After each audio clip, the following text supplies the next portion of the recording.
Olá, meus amores do quarto ano. Vamos lá para mais uma aula de história. Dessa vez nós vamos estar concluindo a Rota 7, tá bom, pessoal? Vocês vão estar abrindo a plataforma lá na página 195, Rota 7, SD4, onde tem ações de resistência. Se você está me acompanhando pelo módulo, você vai abrir seu módulo lá na página 82, tá bom, pessoal? Então, hoje nós vamos estar conversando, sobre como aconteceram essas resistências, dos escravizados, dos africanos, Qual foi a participação indígena nesse momento também da história, tá certo? Quais foram os heróis que surgiram no decorrer de toda essa, vamos dizer assim, superação, movimentação, que fez da história do nosso país uma história única, uma história rica e uma história muito interessante para se estudar. Lá em 1570, pessoal, os portugueses criaram uma lei, para organizar, para regular a escravidão dos povos indígenas, no continente brasileiro. E várias comunidades indígenas fugiram para o interior, lutaram contra os colonos ou morreram de doenças. Diversos povos foram escravizados e é desse momento aí que nós vamos começar a entender como se deu essas ações de resistência. Os jesuítas chegaram à América Portuguesa em 1549. Eles vieram para ensinar a religião católica aos indígenas, tornando-os cristãos e ensinando-os a viver como os europeus. Para isso, eles organizaram aldeamentos, chamados de missões. Então, a intenção, desse movimento jesuíta era fazer com que se tivesse menos rebelião, menos ações de resistência, entre os povos indígenas, gente. Só que os jesuítas exploravam o trabalho deles, nas oficinas de ferreiro, carpinteiro, nas funções de pedreiro, de oleiro, que são aqueles que fabricam os objetos com argila, ou ainda na agricultura ou na criação de animais. Então, a intenção, dos jesuítas não era só amenizar a situação, entre os indígenas, era também se aproveitar da mão de obra deles. Só em 1758 foi que houve a proibição da escravidão indígena. Entretanto, minha gente, continuava em prática a tentativa de fazer esses povos adquirirem a religião, os hábitos e os costumes que não pertenciam a eles, só pertencia aos europeus. Mas eles continuaram tentando. Essas missões, pessoal, tinham uma estrutura de vila, certo? E os indígenas viviam sob o comando dos religiosos, dos jesuítas. Eles eram obrigados a se vestir de acordo com os costumes europeus, a rezar, a cantar, a ler e a escrever trechos bíblicos como se eles fossem, nativos da Europa. E aí muitos indígenas não se adaptaram com esse estilo de vida, com as missões, porque não queriam abandonar seus hábitos e o seu modo de vida, e por essa razão fugiram para lugares mais distantes e chegaram a encontrar alguns deles, os quilombos também de escravos fugitivos, tá certo, pessoal?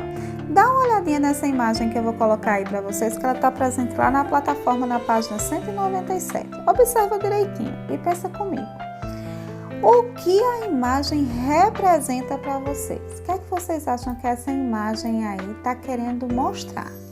Nós temos aí um ambiente superior maior, E abaixo, na parte inferior da imagem, nós temos ambientes menores e a presença do símbolo da cruz. Vocês sabem o que é que isso quer representar, pessoal? Essa imagem apresenta a planta de uma missão jesuíta. Era bem assim que a aldeia jesuíta, né, ficava formada. Planta, eu já ensinei a vocês como é que funciona. É aquele desenho, aquela imagem, né, que demonstra como é um determinado espaço, como ele foi projetado, como ele foi pensado. Então, isso é a planta baixa aí de uma missão jesuíta, tá certo, pessoal?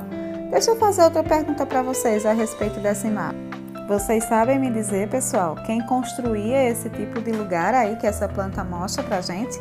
E qual era a mão de obra que era utilizada para construir esse ambiente? Exatamente.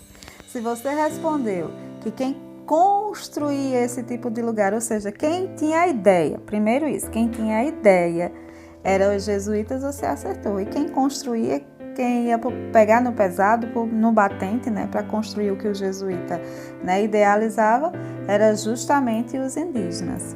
Isso mesmo, pessoal. Esse próximo slide traz para vocês aí duas imagens, tá certo? Uma mostrando o quilombo e a outra mostrando os utensílios que eram utilizados para escravizar, né, os africanos e os indígenas, certo, pessoal? Muitas vezes os escravizados queimavam as colheitas de onde eles trabalhavam, certo? Ou trabalhavam com lentidão e se defendiam atacando os seus senhores e os seus empregados. Os africanos escravizados eram com frequência proibidos de praticar sua religião e obrigados pelos seus senhores a se tornarem católicos. Como forma de resistência, eles associavam suas divindades aos santos católicos, né? E assim continuavam praticando sua religião, mas só que de forma disfarçada. Né? Outra estratégia comum para resistir às proibições e à violência dos senhores eram as fugas coletivas justamente para os quilombos, né? Que resultavam na organização de quilombos grandes e com uma quantidade muito grande, né, de fugitivos, fossem eles indígenas ou africanos. Os quilombos eram comunidades formadas por escravos fugitivos e por não escravizados também. Nelas, os fugitivos tentavam reproduzir a forma como se organizavam na África. Eles plantavam, criavam animais, faziam artesanato e elaboravam as próprias leis e regras de convivência ali entre eles mesmos. Essa primeira imagem aí, gente, é da festa da Nossa Senhora do Rosário, certo? Em que os africanos representavam a coroação de antigos reis do Congo. Tá? E essa pintura é de Mortiz Rugedas e foi feita no século XIX. E a segunda imagem, como eu já falei para vocês, são os objetos utilizados para castigar e escravizar, né, os fugitivos, os africanos, os indígenas. E aí agora eu vou trazer para vocês, eu vou contar para vocês, né, uma história muito legal, certo? Que é do Quilombo dos Palmares, né? O módulo de vocês traz, né, o assunto e eu vou me aprofundar mais um pouco nele porque é bem interessante, gente. O quilombo mais conhecido, né, da história é justamente esse quilombo que eu já falei para vocês, que é o Quilombo de Palmares, né, que ficava lá na Serra da Barriga, entre os atuais estados de Pernambuco e Alagoas. Ele começou a ser formado, gente, no início do século XVII e seus moradores resistiram a inúmeros ataques durante quase 90 anos. Alguns dos descendentes diretos e indiretos dos moradores dos quilombos surgiram, gente, a partir do século XVI e vivem até hoje em cerca de 3.500 comunidades quilombolas ou remanescentes de quilombos. E aí está a imagem para vocês, né, de uma estátua do Zumbi dos Palmares, que foi o líder da resistência nos últimos anos dos quilombos dos Palmares. Essa escultura, em sua homenagem, foi feita por Márcia Magno em 2008 e está lá na cidade de Salvador, na Bahia, pessoal. Então, gente, a formação dos quilombolas, dos quilombos no Brasil, durante o período da escravidão, né, se mostravam como um espaço de sociabilidade, né, de refúgio, de resistência e representavam um grande perigo à ordem, né, escravista que imperava naquele tempo. Ao contrário do que se possa parecer, os quilombos não eram áreas completamente isoladas das zonas coloniais e estabeleciam relações, ora de negociação, ora de incentivos a conflitos, de acordo com a região ou a época em que eles estavam, certo? A maior parte dos quilombos foram constantemente atacados pelos exércitos coloniais, né? E aí o Quilombo dos Palmares, né, que é o quilombo mais conhecido, como eu já falei para vocês, é o símbolo da resistência da população escravizada. Data-se que essa comunidade surgiu lá por volta de 1597, certo? Lá na Serra da Barriga, como eu já falei para vocês, né? E durante os primeiros anos, o Quilombo dos Palmares foi liderado por Ganza Zumba, tá? Esse era o nome da figura que liderava esse quilombo.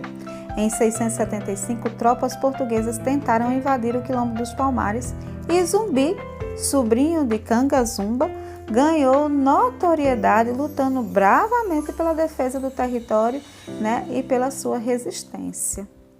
E aí agora eu vou passar para vocês algumas imagens, né, do Zumbi, que lá em 1678, no Quilombo dos Palmares, né, chegou a permitir ou a abraçar naquele quilombo o número de 20.000 habitantes, né? E dentro dele haviam 11 povoados bastante organizados. A coroa portuguesa, na intenção de acabar com essa resistência quilombola, né, de Palmares, chegou a enviar 16 expedições que falharam por conta das dificuldades de locomoção na região e das estratégias da população, né, quilombola, que resistia bravamente a todos esses ataques, pessoal. Apesar da falta de armas, os resistentes do quilombo conseguiram permanecer no território durante muitos anos. Era na força e na inteligência mesmo que eles resistiam a todos esses ataques. Em 1694, os bandeirantes Domingos Jorge Velho e o seu exército, encarregados pela coroa portuguesa, conseguiram invadir o Quilombo do Palmares, né, no Quilombo dos Palmares. A população resistiu ainda durante 22 dias, depois de intensos conflitos.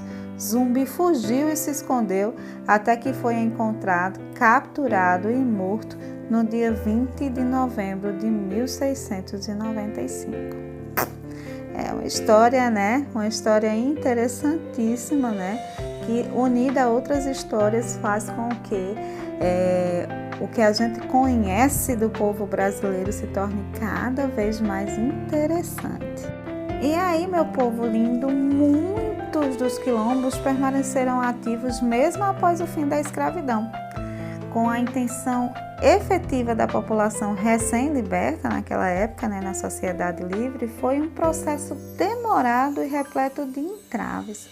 As comunidades quilombolas continuavam como espaços de resistência e sobrevivência. Atualmente são agentes da preservação da cultura negra no Brasil e de políticas públicas antirraciais, mas ainda existem sim quilombos, certo, pessoal?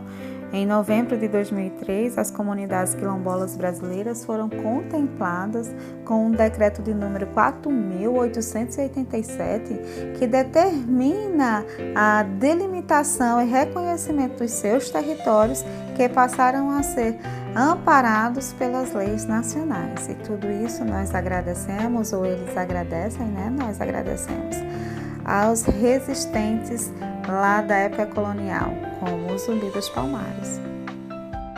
E é isso aí, pessoal. Terminamos a aula de hoje, concluímos, né, o nosso capítulo. Eu espero que vocês tenham gostado da aula, né, desse conhecimento a mais, né, do passado do povo brasileiro, né, e conhecido um pouco mais desses guerreiros, desses lutadores que fizeram a diferença, né, e fazem a diferença até os dias atuais, tá bom?